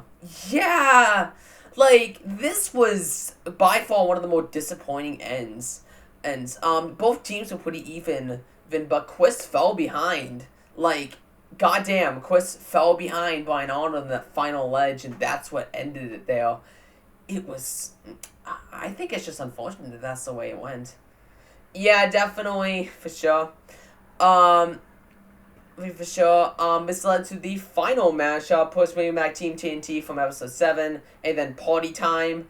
Considering all the final matchups we'd ended up seeing in Team Ninja Warrior 2 and Ninja vs. Ninja, this was definitely the most memorable of all the final showdowns. You could definitely make an argument for the Ninja vs. Ninja one, but that one could have been better, I think. This one, yeah, we have a very close race where we had a total back and forth between Jake Molly and Adam Arnold, and we also had Travis Rosen being behind Brian Arnold for the majority of the race, but still trying to catch up, and even almost doing so if he didn't fall off the side of the pad. Yeah, like, that ended it right there. I mean, he did try to, come back after that, but, like, that impact, oof. Even before ANW 10, the Asian one in the world was taking a beating. Yeah, so to Party Time winning, that led to them being the champions. And, after covering all of that, God, it really was long, Jesus. I mean, even with the recap style, it still took us about 20 minutes. It still took us a while. Like, I wonder how much this is going to be edited for, honestly. Yeah, I don't know. Yeah, but Team Ninja Warrior, Season 1. I think you guys can start to see why Team Ninja Warrior Season 1 was so fun. It was every course was really tight. Every course was really tight, especially the finals course. And overall, for a first attempt, it was really good. Like, I'd argue this was much better than Seasons 15 and 16's attempt at racing courses. I mean, even Stage 2 in Season 15 and 16, like, even that was nothing compared to this. Yeah, like, even ignoring how it just instituted itself into the finals for no reason, like this was still better designed, like, by a long shot. And the races, and it produced better races and much more memorable individual matchups. I also think each episode of the show was much better cleanly edited, with there weren't sob stories. Like, I think this was the last time in ANW where we just saw no sob stories whatsoever. Team Ninja Season 2 is also a good mention on that one, too. They didn't have any sob stories, either. The big one, the only real one that had a big sob story, that was Ninja vs. Ninja. They had a couple, but it was still, like, shortened in a way to where it wasn't a problem. Yeah, that was definitely a good way of putting it. Shortened to a way it wasn't a problem. So, I think Team Ninja, not only a good showcase of the racing, but also showed how ANW should be edited from here on out. You know they're never gonna do that, man. I wish I could say that ANW would take that as a lesson, but they're not. Yeah, it's just sad. It's just sad. Like, it's like you're grieving over a TV show, basically. Yeah, it's a really slow downfall, especially for us who's been watching the show since I started watching NWA and then became a massive super fan and a fucking nerd about it. Just the fact that that was the case, like, that makes it all the more hard to see a show that you love so much fall into this weird and awkward place it's in right now. Like, its future is very undetermined. It feels like it's probably gonna fall after Season 18. Like, we know Season 18 is happening, but past that, who knows? Like, I think that might be the last season of the show, if I'm being real. Yeah, like, go big or go home, ANW. That seems like your best shot right now. Yeah, I mean, it does depend. We'll see how Season 17 does. We'll see how 18 does. I mean, I can't see the show going beyond season 19, going beyond season 18, but, you know, I think Team Joy shows the path the show can take, but the path the show probably won't take. Yeah, I think we're good, though. Yeah, thanks for watching, everyone. What even will be the next episode, really? Who knows? I mean, we've watched a couple episodes of College Madness right now, but it definitely is a little bit further off in the future because we haven't finished it yet, and we need to, meet up to record a podcast for it, so it'll be a bit. Right now, ANW17 is coming out it's within a week, so that's going to be taking up a lot of our time. I mean, we only plan to record one episode for it, and then, of course, we'll probably upload this within the gap time, but honestly, who knows? This might take longer. Yeah, in addition, I'm pretty busy with editing that big video I've mentioned earlier, my next solo discussion. So, yeah, there's a lot happening. We're just gonna have to see what ends up coming out first and how things are gonna work out for the channel. But we definitely have content. Oh yeah, we definitely have content. Like, there's no doubt. It's just editing it. That's the hard part, is editing. Fuck yeah. It's hard to edit. Yeah, but I think we're gonna call it there. We'll see you guys next time for, I guess, whatever comes up in the schedule. It might be season 17 city finals. We're gonna start taking some new we might be starting to take some new directions. There's definitely other topics we can cover for sure. I think there's a lot of undecidedness when it comes down to it. I would expect the next episode to be season 17, either the rest of the qualifiers or the semis. Depends on when this episode comes out. Because it's filming right before the episode about season 17. We plan to record after the premiere. But in actual release, who the fuck knows at this point? I really don't know. Yeah, I mean, really, who knows? But either way, I think we're gonna call it here. See you guys next time. Yeah. Peace.